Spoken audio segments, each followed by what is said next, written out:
Let's run through a 3-move all kettlebells leg workout that's going to let us go somewhere. Typical strength focused workout has us staying in one place or working in a very small area for all our sets and reps.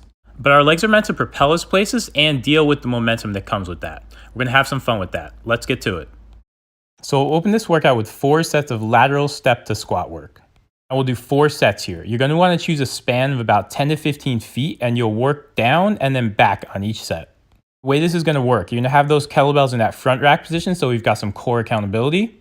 On our first 2 sets, our trail foot is going to step first. As soon as our lead foot hits the ground, you're going to drop into a squat rep. Now essentially we're basically just doing squat reps here, but the steps do a couple things. Your core has to stabilize against a little bit of instability and momentum here. You also get to hone your body's ability to find good squat position on every rep since you don't get to start there from the beginning of the set. On our last 2 sets here, we're going to change things up a little bit. Now you're stepping first with your lead foot on every single rep. You're doing 4 sets of total squat work. So we had to deal with a little bit of lateral energy in that initial squat. Now let's work solely in the sagittal plane. We'll hold those kettlebells in that front rack position again, and then we're doing 3 sets of walking pendulum lunge to high knee holds. On each rep here, you're going to drop into that reverse lunge, and then you're going to drive your knee up as high as you can. Really flex your foot as you do. Hold there and own that position for 1 second. Then finish off the lunge.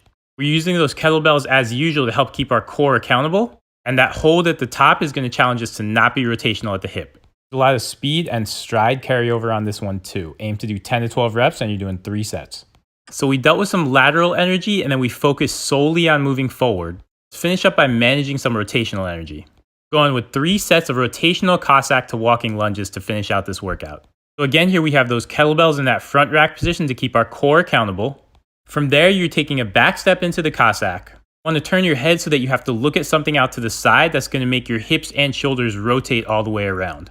Then you've got to drive up, look forward, that way your hips and shoulders square to the front and finish the rep. Challenge here, taking all that rotational energy and focusing it in one direction. This can be a pretty tough combo the first time you do it, so don't be afraid to come to a stand before the forward lunge phase, just make it quick. Aim for 10 to 12 total reps and you've got 3 sets. That's the workout, have fun.